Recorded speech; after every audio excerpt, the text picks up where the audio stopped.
নদীর কিনার ঘেঁষে কাশ গুচ্ছে মৃদু হাওয়ার দোলা।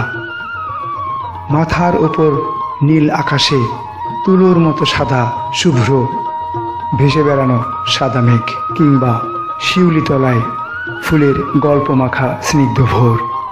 গ্রামাঞ্চল আর বহমান নদ নদী পাড় জুড়ে সাদা কাশ তাই জানান দিচ্ছে শ্রাবণ ফুরিয়ে গেছে, এসেছে শরৎ, এসেছে ভাদ্র।